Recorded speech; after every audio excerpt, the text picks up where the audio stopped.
Hello guys, welcome to my new vlog. और दोपहर के बज रहे हैं अभी 2 और आज हमारे पास साजिद भैया आ गए हैं, दीपिका आ गई है और मनोज भैया आ गए। तो हम कर रहे हैं छत पे रील शूट। और मैं अभी तक नहाया नहीं हूँ, पानी नहीं मिला भैया, ठंडे पानी से नहीं नहाएंगे। क्या उन्नति की है साइंस ने, आज तक कुछ उन्नति नहीं की, अभी तक नहाना पानी से पड़ता है हमें।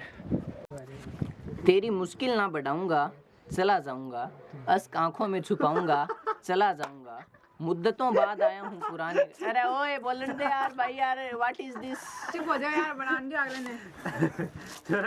फोन दे दे, मैं मेरा बनाऊंगी। ओए ओए ओए ओए, तेरी मुश्किल ना बढ़ाऊंगा, चला जाऊंगा, अश्क आंखों में छुपाऊंगा, चला जाऊंगा। लोग में ये देख के भाई वीडियो सारी नहीं बनाने दे रहा। सालो बोल ले तो। जैसे मैं बोलूंगा कोई भी डायलॉग। मेरी बात सुनो भाई जी, देखो पहले है नहीं हाँ मेरे याद आवे। तेरी मुश्किल ना बढ़ाऊंगा, चला जाऊंगा, अश्क आंखों में छुपाऊंगा, चला जाऊंगा, मुद्दतों बाद आया हूँ पुराने घर, खुद को जी भर रुलाऊंगा, चला जाऊंगा, कुछ यादें मुझे बच्चों की तरह प्यारी है। जा जा जा यार मैं बना दे। अरे यार करने यार, तू अगले ने डिस्टर्ब कर रहा है। मैं आज पूरा वीडियो खराब कर दिया। नाच कर दो यार। ओए ओए अब मैं दोबारा बोलने दे यार। फाइनल फाइनल ओए भाई से कोई भी कुछ मत एक बार भाई बंद करी। भाई नहीं भाई वो बोल दू। ओ भाई जी बंद करे कर दियो। तेरी मुश्किल ना बढ़ाऊंगा, चला जाऊंगा, अश्क आंखों में छुपाऊंगा, चला जाऊंगा। और पूरा अरे वीडियो चला जा। वापस काटो, वापस करो भाई जी। ओ भाई जी वापस करो। रुक जा ये मैं काट ले इसमें। रुको ओए अब मत थोड़ा सा सुन करो। तेरी मुश्किल ना बढ़ाऊंगा, चला जाऊंगा। तो welcome back guys my new vlog. तो आज की जो वीडियो होने वाली है वो बहुत ही इंटरेस्टिंग और नॉलेजेबल होने वाली है। तो चलिए शुरू करते हैं। तो आज मैं आपको जिस चीज़ से मिलवाने वाला हूँ, चीज़ नहीं है भाई साहब, ब्रांड है ब्रांड। उसका नाम है प्रोसोपिस कैनेरारिया, यानी कि हमारी प्यारी खेजड़ी। और ये हमारा राजस्थान का राज्य वृक्ष भी है।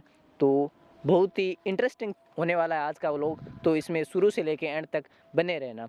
तो आपको पहले तो मैं दिखाता हूँ कि ये होता कैसा है। तो ये देख लो, ये ऐसा होता है, एकदम छोटी छोटी पत्तियाँ होती है इसकी। और ये होता है इसका तना। और इसको और भी कई नामों से जाना जाता है, जैसे समी, और तमिल में समी बोलते हैं, सुमरी इसे गुजरात में बोलते हैं।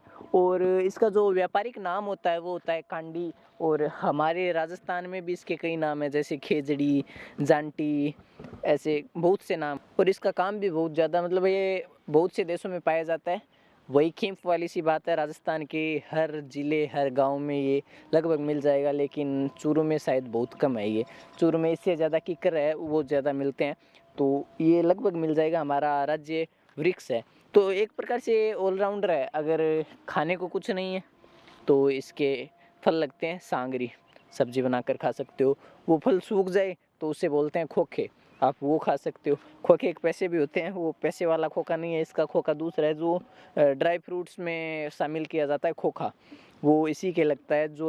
जब इसकी फलियां जो सांगरियां कहलाती हैं, वो जब सांगरियां पक जाती है एकदम, तो उनका कलर थोड़ा सा येलो हो जाता है, तो उसे कहते हैं खोखे। और हमारे राजस्थान में एक डायलॉग भी फेमस है, जैसे किसी को गुस्सा आ जाए ना तो वो बोलता है, पढ़ना पड़ जा नहीं खोखा खाता ही जागो।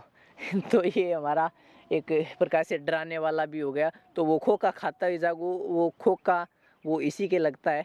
और इसके जो फूल होते हैं उन्हें हम कहते हैं मिंजर, तो मिंजर भी इसी की लगती है। और अगर किसी को भूख लग जाए, मतलब कुछ भी नहीं है आपके पास, एक बात बताऊं आपको, पहले नाना जी बताते थे कि जब एक बार राजस्थान में अकाल पड़ा था, 1956 में पड़ा था शायद, 1956 में पड़ा था वो अकाल, जिसको नाम कहते हैं छप्पनिया अकाल।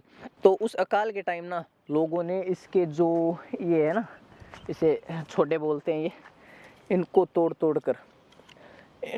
तोड़ कर इनको पीस कर इससे मतलब अपना गुजारा किया था। तो अनाज तो था नहीं, इसका आटा बनाकर लोग जिंदा बचे थे। तो एक प्रकार से ये लोगों के लिए भगवान का रूप है। और इसकी जड़ होती है, वो हमारे जो ऊँट से और बैल से जोतने वाले हल होते हैं ना, वो इसकी जड़ से बनते हैं। और तना है वो इसका इतना मजबूत होता है कि इससे कोई भी फर्नीचर बना लो आप, गारंटेड है 10 से 15 साल वो पक्का चलेगा।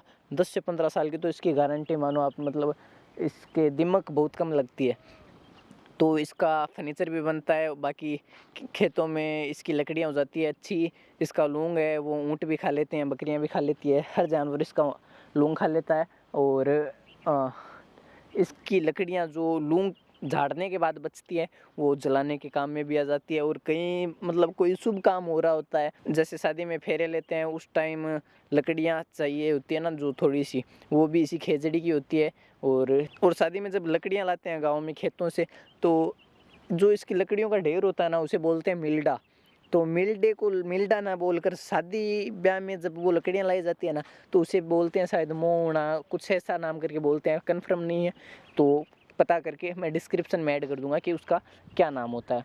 तो एक प्रकार से बहुत ही उपयोगी हमारे लिए तो है। बाकी आपको कैसा लगा ये कमेंट में ज़रूर बताएं। एक बात और, इसके नीचे जब हम खेत बोते हैं ना तो इसे काटने की ज़रूरत नहीं रहती है, क्योंकि ये पूरा पेड़ है तो पेड़ कटता भी नहीं है, इतने सारे पेड़ कैसे काटें।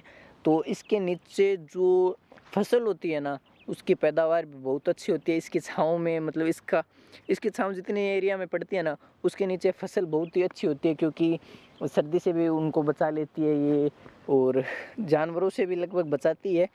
लेकिन इसके नीचे फसल की पैदावार होती है वो बहुत ही ज़्यादा अच्छी होती है। और खीप की तरह ही ये बिना पानी के भी सर्वाइव कर सकती है लगभग 7 से 8 महीने तक। ये हरी रस जब मई जून का महीना आता है ना, हमारे मारवाड़ी में बोले तो जेठ का महीना, तो उस महीने में भी ये एकदम हरी रहती है। जब सारे पेड़ क्या सारे आदमी जलने लग जाते हैं उस वक्त भी ये हरी रहती है। तो आप देख सकते हो कि ये कितना कम पानी सोखती है। कम पानी सोखने की वजह वही बिना पत्तों वाली थी खींप तो, लेकिन इसमें पत्ते हैं, बहुत छोटे छोटे पत्ते हैं। तो कम पानी सोखने की एक वजह कहीं ना कहीं ये भी है कि इसमें पत्ते छोटे हैं। और जैसा मतलब मौसम होता है खुद को वैसा ढाल लेना चाहिए इंसान को, ये हमें ये सिखाती है, क्योंकि ये बिना पानी के भी लगभग 6-7 महीने सर्वाइव कर सकती है। और एक साहित्यिक महत्व भी इसका बहुत ज़्यादा होता है हमारे, वो भी बताता हूँ आपको। जब दशहरा होता है ना तो इसकी पूजा की जाती है, और जब लोग रावण दहन करके वापस जा रहे होते हैं तो इसके पत्ते लूटने की परंपरा होती है। ऐसा माना जाता है कि वो स्वर्ण का काम करती है, यानी कि सोना बन जाता है वो पत्ते। तो इसके पत्ते लूटने की भी बहुत ज़्यादा परंपरा है दशहरे वाले दिन। और सुनने में ये भी आता है जब पांडव अज्ञातवास काट रहे थे तो एक उनके पास धनुष था, गांडीव धनुष। तो ऐसा सुनने में आता है कि जब अज्ञातवास उनको काटना था तो उन्होंने इसी पेड़ के अंदर अपना जो धनुष है वो छुपाया था। और एक उल्लेख ये भी आता है कि जब श्री राम रावण से युद्ध करने जा रहे थे तो युद्ध करने से पहले उन्होंने इस पेड़ के नीचे बैठकर पूजा की थी। तो ये थी मेरी कुछ जानकारी इस पेड़ के बारे में जो मैंने आप लोगों के साथ शेयर कर दी। मैं बस ऐसे ही घूमने आ जाता हूँ। आप अभी भी देख सकते हो कि मेरे साथ यहाँ पर दूर दूर तक कोई नहीं है, मैं हूँ। ये छोटे छोटे पेड़ हैं, ये कुछ बड़े पेड़ हैं। बस टाइम बिताने के लिए हम आ जाते हैं। बोर हो गया था घर पे बैठा बैठा, इसलिए मैं यहाँ आ गया। और जितनी नॉलेज थी मुझे मैंने आपको बता दी है, और कल आपको बताएंगे किसी और पेड़ के बारे में। एक पेड़ होता है यहाँ पे, है भी वो बहुत कम है लेकिन बुई नाम से, तो उसके बारे में मुझे कुछ भी नॉलेज नहीं है, कुछ भी बिल्कुल भी। तो आज रात में पापा से बात करके फिर कल आपको उसके बारे में भी बता दिया जाएगा। तो आप सभी से मैं यही उम्मीद करता हूँ कि आप कोई भी पेड़ों को ना काटें। अगर आपको चाहिए तो मतलब सही ढंग से यूज़ करो ना यार, आपको कौन मना कर रहा है। इसकी लकड़ियाँ चाहिए तो लकड़ियाँ काट लो ना ऊपर से। तो और फर्नीचर आजकल कितना और भी तो आता है, और भी लकड़ियाँ होती है, और भी पेड़ होते हैं। इसे ही क्यों ये जो कीकर होते हैं इसे काटो ना, कौन मना कर रहा है। कितने सारे होते हैं, कीकर काट लो, कीकर का भी बहुत अच्छा फर्नीचर बनता है। और इस पेड़ को ना सपोर्ट की ज़रूरत है, और हमें भी सपोर्ट की ज़रूरत है। तो आप इस चैनल को कर देना सब्सक्राइब, और अगर वीडियो अच्छी लगे तो इसे लाइक कर देना और अपने दोस्तों के साथ शेयर कर देना। मिलते हैं अपने नेक्स्ट वीडियो में किसी नए टॉपिक के साथ, तब तक के लिए बाय।